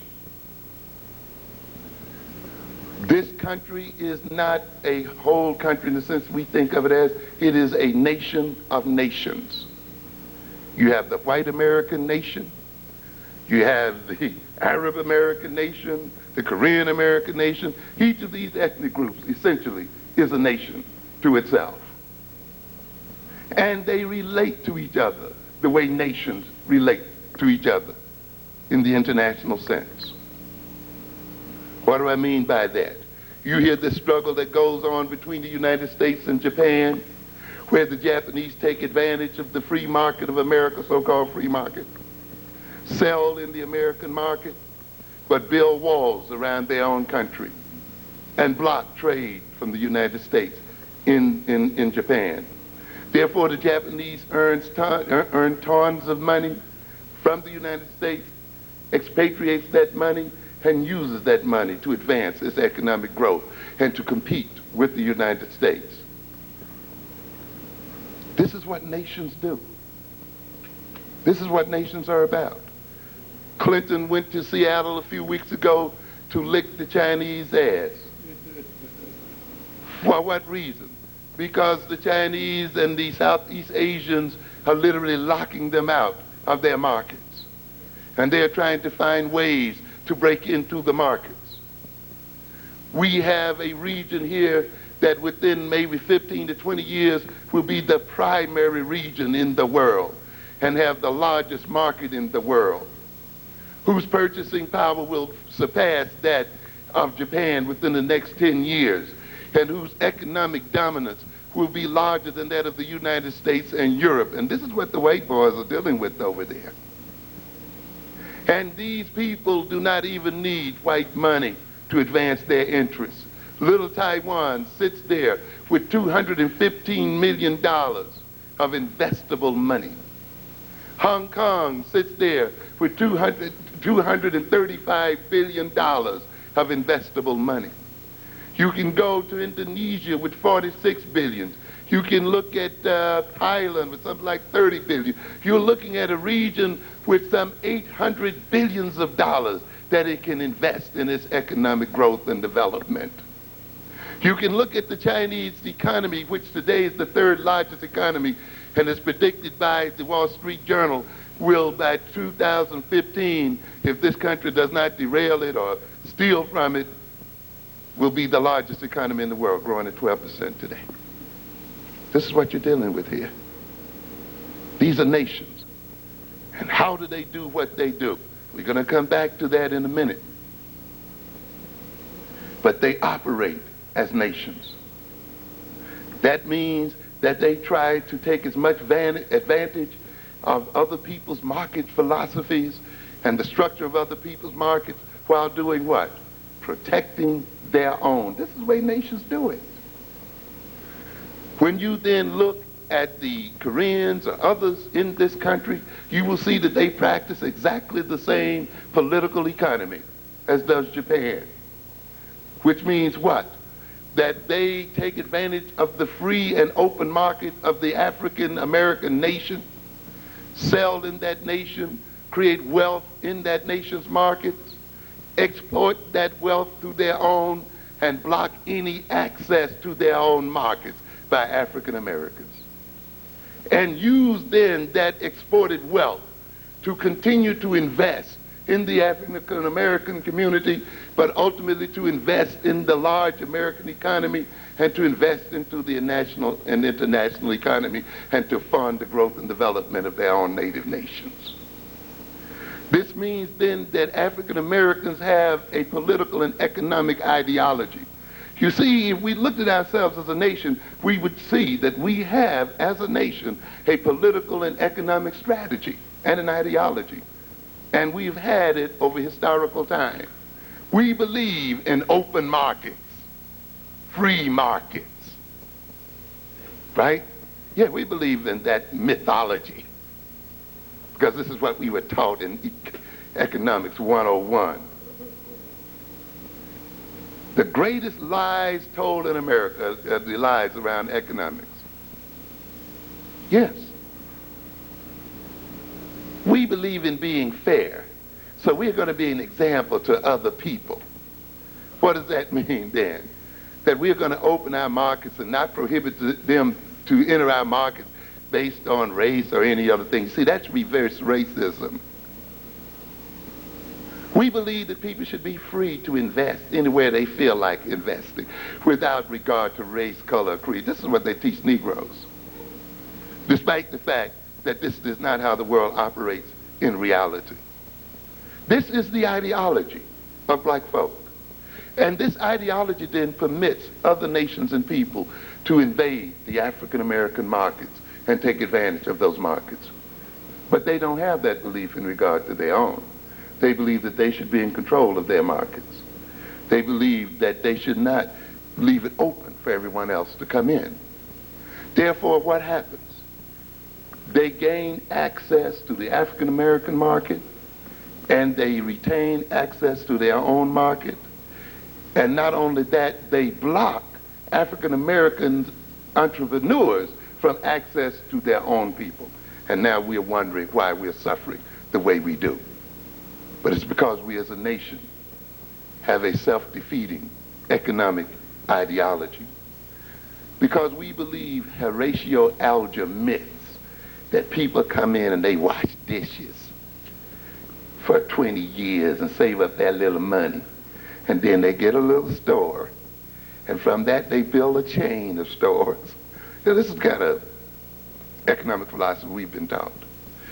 We've been taught that this is a free market where money talks and bullshit walks. Nonsense. America has never had a free market. It has never had an open market. Never. Black people have never been a part of an open market or a free market or a market system. A free market or an open market would be a market where trade and exchange takes place purely on the basis of value, where the buyer trades and with the seller purely on the basis of price and worth of those things that are being traded. Nothing else is taken into consideration. In other words, in a free and pure market economy, you have an impersonality. Only money talks. But as soon as someone decides to sell or not sell because you are a different color, or raise the price because you're a different color, or deny loans because you're a different color, or deny access to the market and so forth, you're not in a market economy. You're not in a free market at all. And you've never been in one. And yet, you want to project your own market ideology as one of free and open markets, where you permit other people free access. You must understand that the white man rules and orders this society in terms of the economic system. It is by means of control of the economic system that he had that he creates class and racial differences, and that he disciplines the whole nation in terms of firing or not firing, in terms of wage and salary differentials, in terms of lending or not lending, in terms of information or not information, and by that means he orders and structures and determines the nature of the social system. And therefore, that kind of power that's given from which he gains his control cannot be freely given to any other people. It is not free for all comers. It means then that those who wield power in America and who will wield power in America must wrest control of this economic system from this person, the same way they wrest economic control from the Native Americans when they came here. Let me read you just a quick thing here, and our time is running. For these Negroes who believe in competition, capitalists are the most uncapitalistic people in the world. They do not believe in competition. They believe in destroying competition. They believe in creating what? Monopolies. They believe in gaining complete control. It's never been about free competition. It's been about power and control. Now let's look at what has been practiced here quickly in terms, and this comes from Theodore Cross's Black Power Imperative. I can't read them all here, but he lays out an interesting chart. He says for 300 years, the American colonies, the states and the federal government allotted untold billions of dollars of public wealth exclusively to members of the white race. And then they preached to Negroes that you're not supposed to ask for anything from the government. But ladies and gentlemen, the wealth that whites have today is the result of the government handing to them free land and free labor, by the way. Not competition, not people washing dishes and saving pennies and, buying this and that, but by people who use the government itself as a means of enriching themselves. In 1675, the Massachusetts Bay Colony cedes plantation rights in 6 square-mile tracts to worthy individuals. The population of that colony included black slaves as well as free blacks. Neither were treated as worthy individuals eligible for land grant. The government was what? Giving away land. Maryland and Virginia in 1683 established 50-acre land grants to settlers who paid their own way across the Atlantic. Blacks were given a free ride in slave ships and thus were not eligible for grants. 1785, the Federal Ordinance of 1785 authorizes the sale of 640-acre tracts to settlers for $1 per acre. As slaves, blacks were legally prohibited from owning property. Where's your free market system, ladies and gentlemen? Where's your open market system that you have been taught to believe in? Why are you letting other people walk into your neighborhoods? Because you believe in some antiquated and never real economic ideology.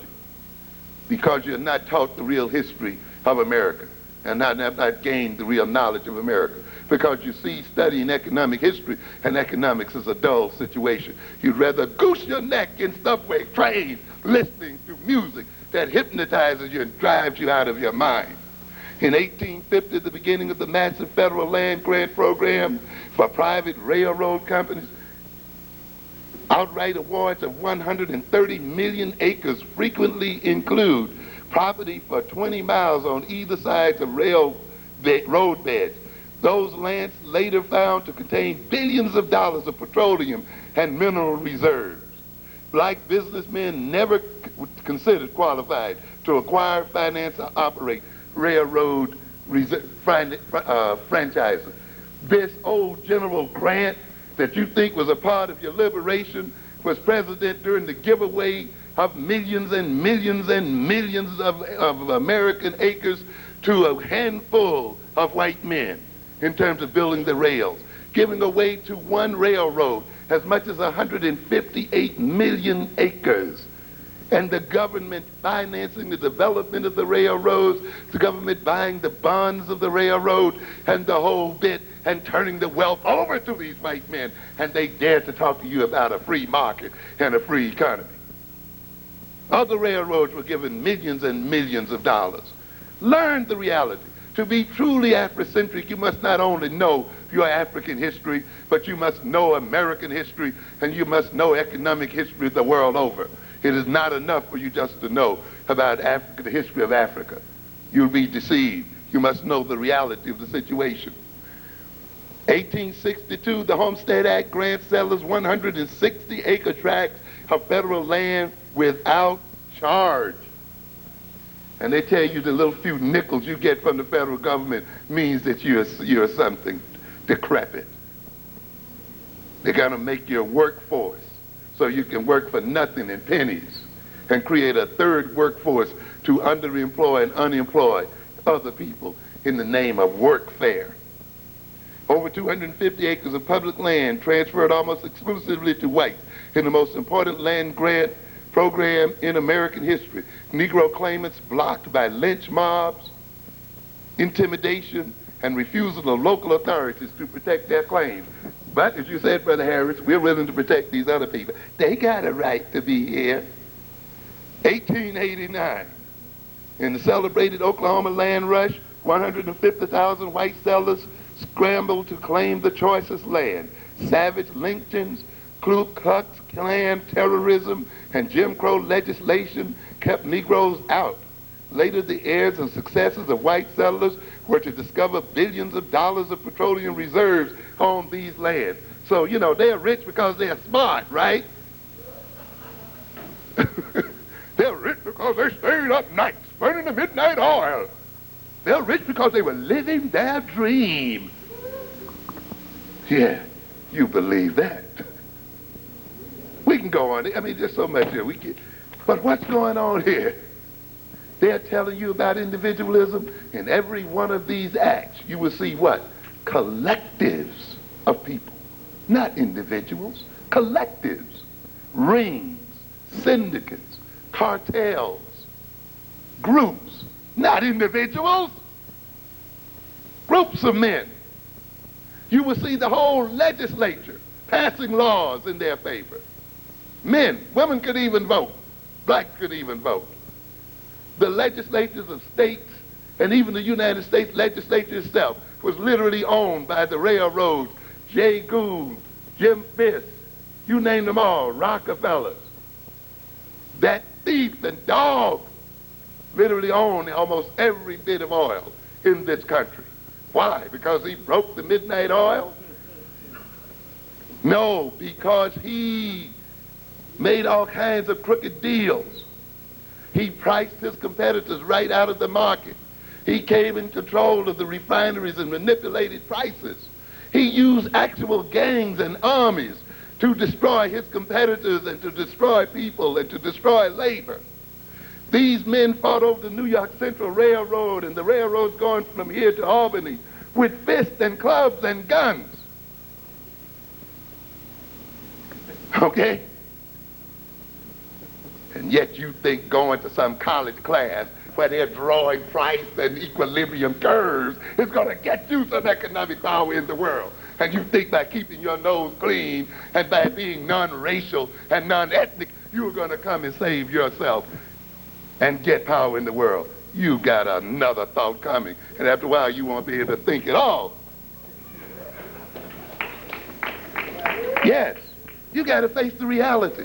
You didn't make the world. It's a nasty, mean, dirty, low-down world. All right? And you're going to have to get in it and wrestle and get dirty with it. That's what it's about. Okay? But that's why they pump you with morality and churchism and spiritism. You see, so that you won't deal with the reality for what it is. In allocating places and opportunities according to race rather than merits, white in the United States have used the full armory of coercive weapons commonly employed by the traditional combination of restraint of trade. No nation, what are you talking about, Japan, Germany, or any other nation, any other group of nations, has ever made it into the economic top echelon playing by the rules. None of them. None of them. They've always operated in terms of protecting their markets and getting a free ride on other people's markets. The Koreans are doing the same thing to you. The Arabs are doing the same thing. Whites have done the same thing and still doing the same thing. Every immigrant group comes in with the same strategy. Every immigrant nation do what? Protect their own and get a free ride on African Americans. That's what it's about. The United States defeated Britain and sent Britain into economic decline because the British, who were so arrogant about their manufacturing prowess, decided that they would throw their markets open and deal in free trade. And the United States for 150 years protected its own markets and protected its own industrialists with high tariffs and taxes, while it sold to Britain and while it sold to other nations in the world and grew to the point where it passed Britain in economic development. And Britain went into a decline for which it is yet to recover. And the Japanese are into the same game with the United States. And the Asians are into the same game with the United States. This is what the deal is about. If you see yourself as a nation, then you can see how the game is to be played. And then you learn the strategies by means of which it will be paid. But if you're just living your own individual dream, you'll never get it. And the dream is going to fall apart, just like Les Brown's dream fell apart. Yeah. He's going to learn that there's some other people dreaming beside you, buddy. And sometimes your dream clashes with theirs. Okay? Individual success is determined by the social structure in which they operate. Individuals cannot succeed by themselves. I do not care how much brain they have, determination they have, dreams they have. They must operate in an economic structure, a social structure that allows them to achieve their dream. If that social and economic structure did not exist, they could dream all they want to. They will never get anywhere. In other words, then, individual success is social success. And individual success is created by a national or societal structure, not by individuals dreaming alone and pursuing their own self-interested dreams without regard to other individuals. But this is what we are told. We are told to do your own thing. Well, that's autoeroticism.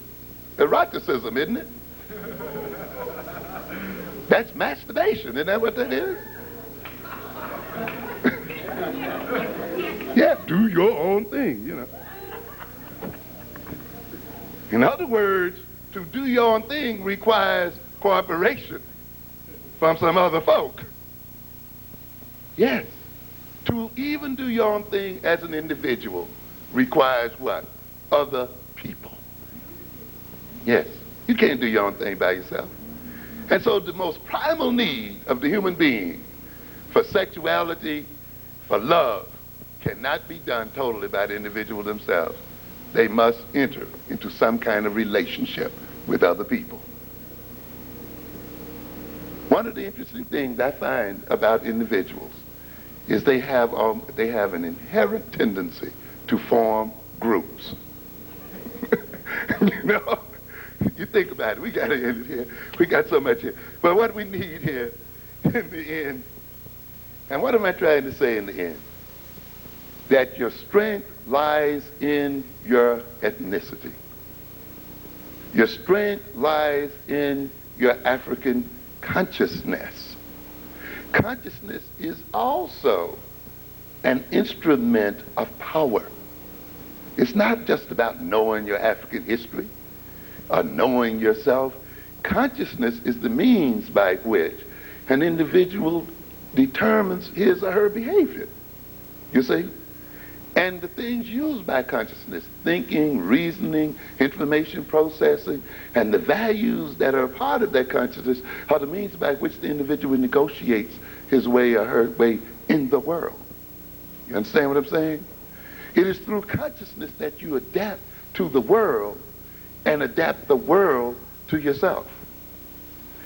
And therefore, since consciousness guides behavior, since consciousness enables the individual to do various things, consciousness is an intelligence and consciousness is a power. The thing about consciousness, though, is that it can be socialized, meaning that consciousness that can be created by the nature of the interaction that the individual has with other people. And what has happened then is in interacting with whites and Europeans, we have been inculcated with a Eurocentrically generated consciousness. And once that consciousness has been imposed upon us, and since it is an instrument of power, it means then that the Europeans have power over us through the consciousness that they created in us. You can then only escape from European power by developing an African-centered consciousness based on African-centered values, you see? Because if consciousness guides behavior, if values guide behavior, then if those values are your own, and if that consciousness is your own, then people with another consciousness and another set of values cannot control how you behave. Understand? That is why African-centered consciousness frightens them to death, because they recognize that their whole social order is built upon the consciousness that they have inculcated into African people, and is built upon the values which direct that consciousness. And that means then if African people begin to follow the lead of African values and follow the lead of an African consciousness, the social order that is built upon their having an Eurocentric consciousness will collapse and fall apart. You must understand what this means. We got to do it here. I got to let you go. Maybe we'll finish this on another day. Thank you for your attention. Hold it, we don't want you to go anywhere right now. Here you go, Mr. Bank, please. Thank you. Professor Amos Wilson came out here